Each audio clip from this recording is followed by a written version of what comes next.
Hello everyone, and welcome to another Let's Play. My name is Anna Mardal. We're going to dive into Chapter 4 of The Crown and the Flame, Book 1. The chapter description is that Dominic's magic is growing as Kenna and Gabriel seek help from an unlikely company of cutthroat mercenaries.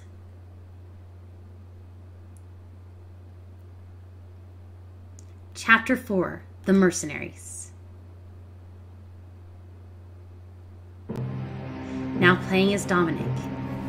You, Rose, and Tristan are loading up a wagon when a group of soldiers rides through the gate, led by Helene. She dismounts and begins talking with Bartel and Marco. You whisper, "I have to hear what they're saying. I need to know if Ken is still alive." "How are you going to sneak over there without the guards spotting you?"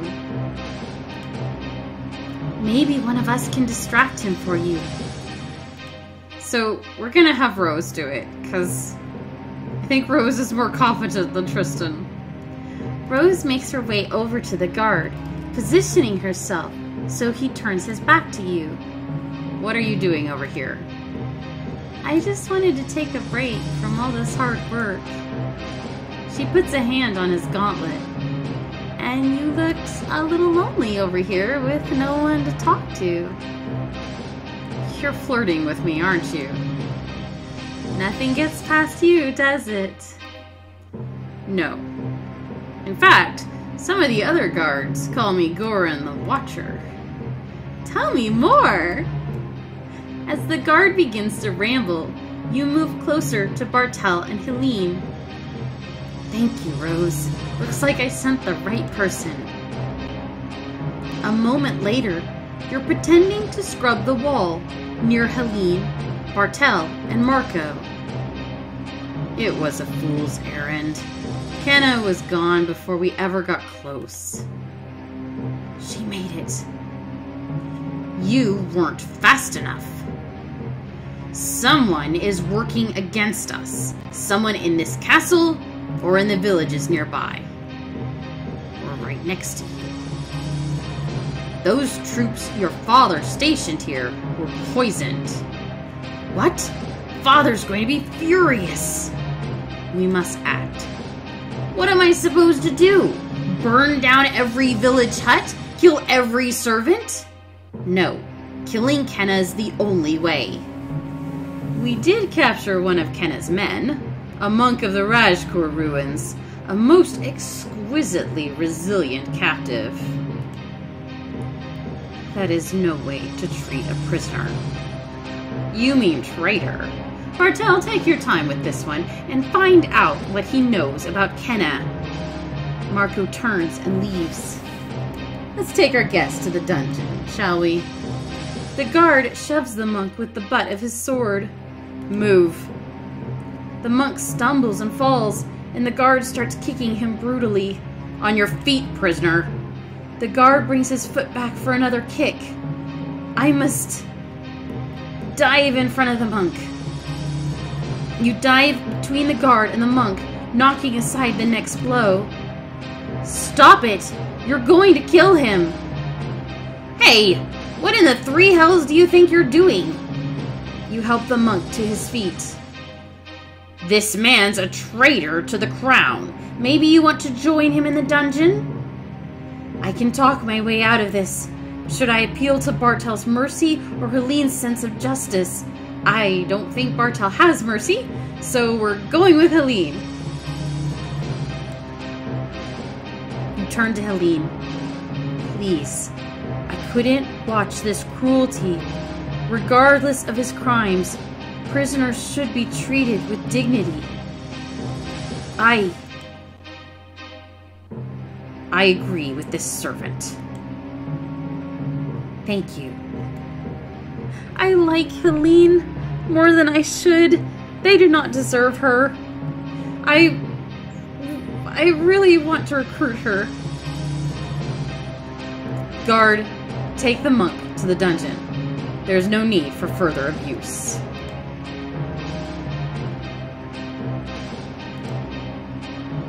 Fine. I'll wait till I have all my tools. After I'm through with him, he'll be spilling his guts, literally and figuratively.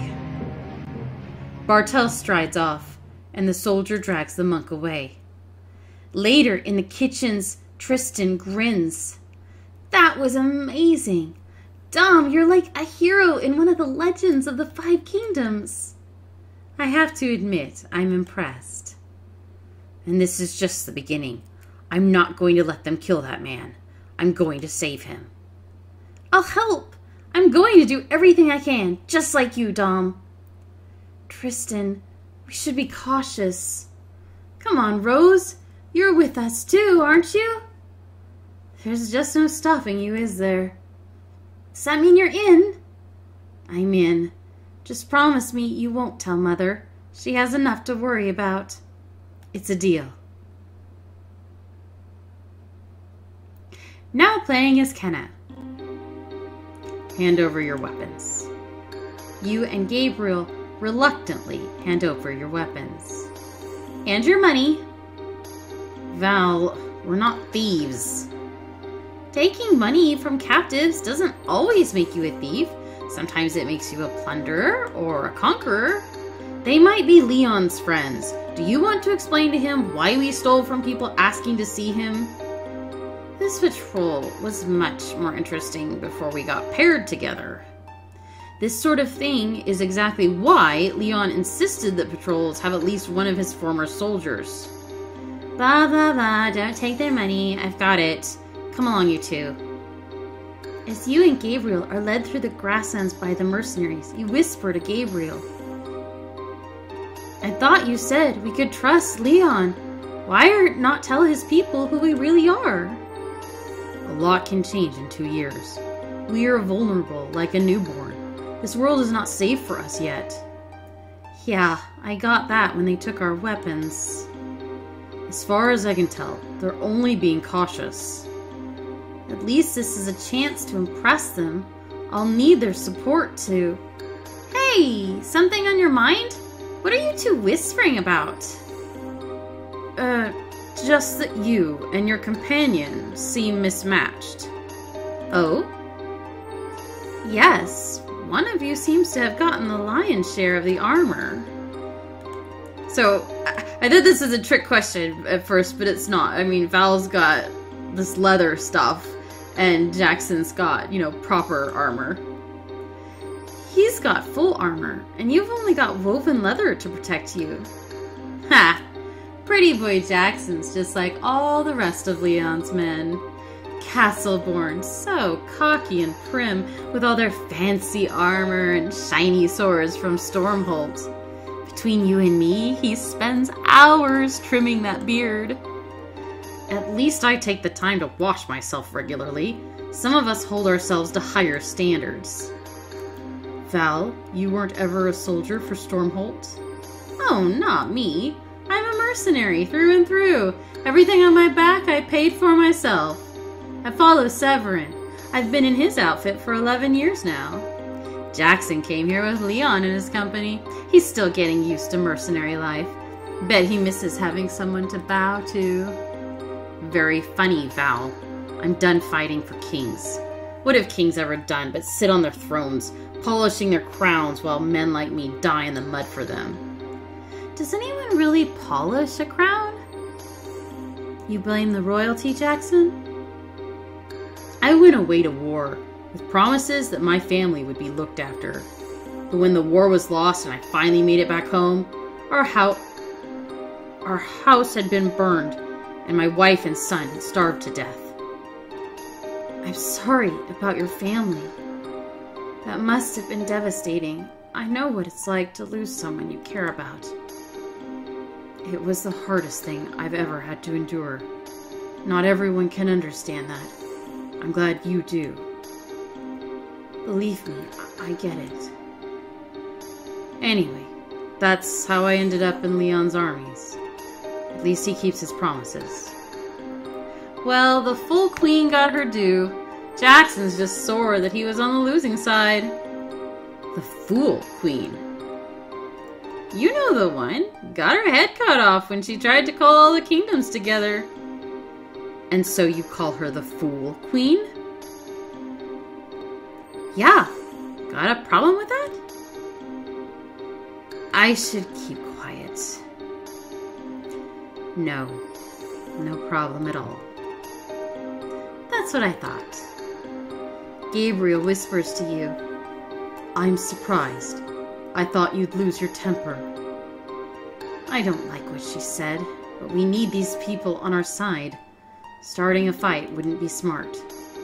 I guess you have grown up. You enter the mercenaries' sprawling camp. All around you, armed men and women bustle about, sparring, drinking, and laughing.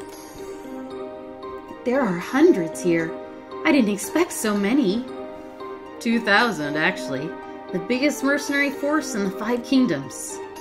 This is a most impressive encampment. Yeah, it's good to return to the modest comforts of home. Tents, hot meals, lots of ale. Speaking of which, we've been out on patrol too long. I need a drink. How about you, Jackson? You can't seriously want to stop for ale now, not when we've got these two with us. Ain't like they're going anywhere. Why not take a break? We've earned it. Typical mercenary. You talk so high and mighty, but you're one of us now. That may be, but at least I still have discipline. Discipline's for fools. Have a drink with me. We can play some knife games, and our guests can wait. I don't know. You whisper to Gabriel. This could be our chance to get to know them, to figure out what they're willing to fight for, other than gold. And just how are you planning to persuade them to talk to us? That's easy. A little ale ought to do the trick. I should buy the mercenaries a drink and gamble with them. The drinks are on me. You want to buy us both a drink? We could all use a break. You hear that? I like the way this girl thinks. Very well, Val. You win again. Jackson leads the way to where the mercenaries have set up a barrel of ale and logs of fallen trees to sit on. 4 pints. 4?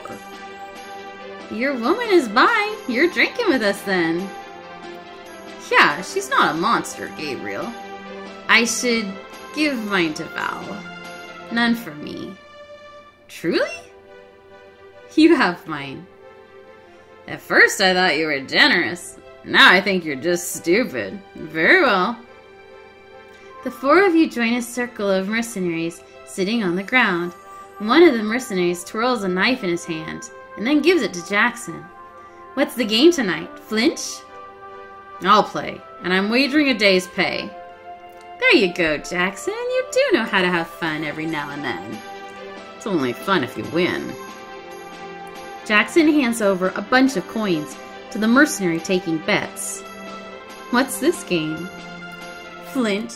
You throw a knife as close to your own foot as possible. Winner is the one who gets the closest without bleeding. Jackson squares off against another mercenary. They both stand with their feet apart and throw their knives. Here goes. Jackson hits his own foot. Humph! Damn it! Cheer up, you can always win back your money. I'm more concerned about my toe. It's barely a scratch, you baby. All that armor, you soldiers are all the same. It's like you've forgotten what it's like to bleed for a living. As the mercenaries continue the game, Val takes a big swig of her beer and turns to you and Gabriel. So, what's the story between you two? Are you siblings? Friends? Lovers? I beg your pardon. You don't have to beg, and you certainly don't need my pardon. I meant, how could you assume such a thing? Easy there, your lordship. Didn't expect you to be so high and mighty about it. Most men would be flattered. Well, what's the story then? What's going on between you two?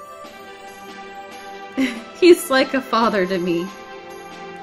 Old enough to be your father, sure, but that never stopped a man, did it? Believe me, it would stop Gabriel. The honorable kind, huh? Thought all honor left this land when the queen was killed. Just then, Jackson clears his throat and steps up to you, Gabriel, and Val. Enough gossiping, you three. I'm tired of stabbing myself in the foot. I want to see somebody else bleed for a change. Will you play, girl? I'm going double or nothing on the next round. Come on, don't let me down. I think I'll play. I'm good with a knife. Now that's what I like to hear. Too bad you're going up against me. I can't pass up a shot at taking Jackson's money. But you sneaky little... Have faith in Kenna. She's more than capable. She'd better be. Jackson hands you his knife. You stand across from Val, who grins at you and taps the flat side of her own knife against her palm. Are you sure you want to play? Toes don't grow back, you know. And your knife is as sharp as they come. So, are you ready? I should be brave. Of course, I'm always ready. Good, because there's no backing out now. Who should go first? I'll let her go first. Why don't you go first? Yes, why don't I? Val smirks and squares her shoulders. She winks at you and tosses the knife in the air. She catches the knife by the handle and immediately hurls it towards the ground, not breaking eye contact with you the entire time. Ha! You look at the knife. The blade is embedded in the ground barely an inch from her boot. Your turn. You hold the knife in your hand, hefting the weight of it. Relax, Kenna. Just throw the knife already! Don't rush her! My money's at stake! Take your time, Kenna. Breathe and toss the knife. You lock eyes with Val. She smirks at you as you exhale slowly and flick your wrist, releasing the knife. The knife lands in the ground with the thud so close to your boot that it scratches the leather. Can't get much closer than that. After measuring the position of the two knives, both Jackson and Gabriel confirm that your knife is closer. I win! We win. See there, Jackson? She's good luck for you. You finally won. It was no big deal. I knew I liked you. You're all right, Kenna. Thank you. Your choices unlocked a special scene coming up. Keep playing to see Jackson join your alliance. Seems like you folks like to gamble. Everything we do is gambling. Just sometimes you pay with coin and sometimes you pay with your life. At least this way, I believe in what I bleed for. Money. Have you no sense of honor left? Not really. Not unless there's profit to be made from having honor, and then I'd reconsider. Very funny. Come along now. No more delays. We better get you to Leon. The mercenaries lead you to a tent at the center of the camp. A familiar man stands inside, overlooking a table covered in maps and plans. Travelers here. They say they know you, Leon. Leon's eyes go wide when he sees you and Gabriel, but he quickly covers it up. Travelers? You let just anyone walk into the heart of our camp. We took their weapons, and they wanted to talk to you, like I said. Give us a minute. Jackson and Val leave. Leon turns to Gabriel furiously. You brought her here? You're supposed to be her bodyguard. Do you have any idea what danger you've put her in? The entire world is dangerous for her now. Obviously, we'd hoped for a better reception than this.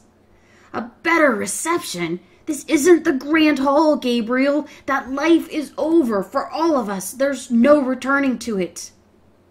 Leon, please, hear me out. You're right. Forget the past. Now is our time to rise. King Luther has sailed for the Iron Empire and left himself open to attack. Together we can retake Stormholt. He has? Yes. You have the army we need. Join us. Leon looks torn. You make a good point, but my answer is still no. Luther's too powerful. You're 2 years too late for that speech. It's not too late. I have close to 250 troops who pledged to help me retake Stormholt. You do? You sound impressed. I am, but it doesn't change anything. The best I can do now is sneak you both out before the others realize who you are. I'm sorry, but I can do no more. You remind me so much of your mother. I wish we had more time. As Leon opens the tent flap to leave, you see an enormous man waiting on the other side. What the hell, Leon? You meeting without me? This is personal, Severin. I was just meeting with an old friend. Old friend, my ass! You're an awful liar, Leon, and I hate being lied to. Severin reaches down and grabs your chin. You're the queen. I know a royal pampered face when I see one. You're mistaken. Am I? Severin holds up a crumpled wanted poster with your face sketched on it. You know the Blood King, Luther Navrakis? Well, he knows you. Turns out his whelp put a bounty on your head, your majesty. Ha! Turning you in will be the easiest coin I've ever made. You chose to buy the mercenaries' drinks. A little coin goes a long way in buying your trust. You demonstrated your skill in the knife game and won over many of the mercenaries. Jackson in particular was impressed and is warming up to you. Overall progress, Jackson is alive and friendly. So that was chapter 4. And we've been captured by a mercenary, which is bad, but it's going to be okay, I promise. I will see you again in the next Let's Play where we do chapter 5. Once again, my name is Anna Myrtle. You already know that, but but I'm here and you can subscribe to my feed if you want, and I will see you in the next video. Bye-bye.